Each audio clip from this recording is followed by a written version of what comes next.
Question देखिए, बहुत ही अच्छा क्वेश्चन है। 22 नंबर कह रहा है कि दो वृत्त परस्पर बिंदुओं ए और बी पर प्रतिच्छेद करते हैं। तो चलिए सबसे पहले आप दो वृत्त यहाँ रचना कर लेंगे जो एक दूसरे को कहाँ काटते हैं, ए और बी पर काटते हैं। चलिए दो वृत्त हो गए, ठीक है। अब यहाँ पे ऐसे लिख देते हैं, इसका ए नाम दे देते हैं और यहाँ पे बी दे देते हैं। दो बिंदु पर प्रतिच्छेद कर रहे हैं।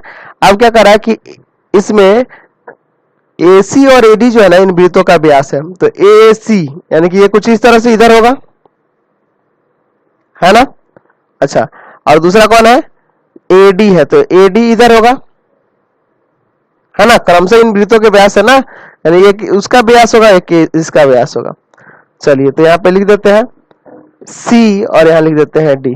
तो आपको क्या सिद्ध करना है कि सिद्ध करें BCD संरेखीय, ये BC और D ये एक ही रेखा में होंगे, ये आपको दिखाना है इस तरह से, समझ गए ना। ये जो है तीनों बिंदु क्या है, एक ही रेखा में है, ये आपको साबित करना है, ये संरेखीय है। चलिए इसका प्रमाण देखते हैं। तो सबसे पहले लिखेंगे दिया हुआ क्या है, दिया है दो वृत्त A तथा B बिंदुओं पर, चाहे बिंदु पर प्रतिच्छेद करते हैं, प्रतिच्छेद करते हैं, है ना। AC तथा AD वृत्तों के व्यास है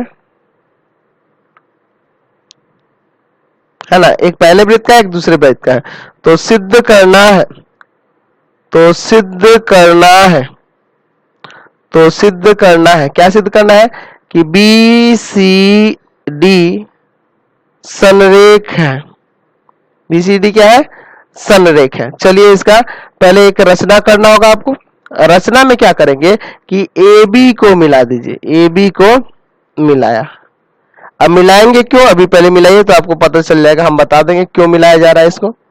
चलिए मिला दिया, यहाँ पे इसको थोड़ा डॉटेड कर दीजिए ताकि ये रचना है आपको पता रहे। चलिए हो गया ये रचना। अब देखिए इसका प्रमाण। आपको पता है कि वृत्त का व्यास वृत्त पर समकोण बनाता है, समकोण बनाता है, ये पता है ना। तो यहां से ये जो व्यास AC है ये यहाँ पे समकोण बनाएगा और यहाँ से व्यास AD जो है ये यहाँ पे समकोण बनाएगा, यानी कि एंगल ABC बराबर 90 और एंगल ABD बराबर 90, दोनों 90-90 हो जाएगा ना। और ये देख रहे हैं एंगल ABC और ABD दोनों मिला के क्या हो जाएगा, 90 + 90 180 आ जाएगा। अच्छा, जब इन दोनों कोणों का योग 180 आ जा रहा है तो ये संरेख ना होगा रैखिक युग्म के प्रतिलोम से। तो इसलिए रैखिक युग्म के प्रतिलोम से, क्योंकि जब सरल रेखा होगा तभी ना ऐसा होगा 180 आएगा। तो यहां से रैखिक युग्म के प्रतिलोम से क्या हो जाएगा, CBD एक सरल रेखा है, सरल रेखा। अच्छा सरल रेखा है यानी कि वो तीनों संरेखी बिंदु हो गए।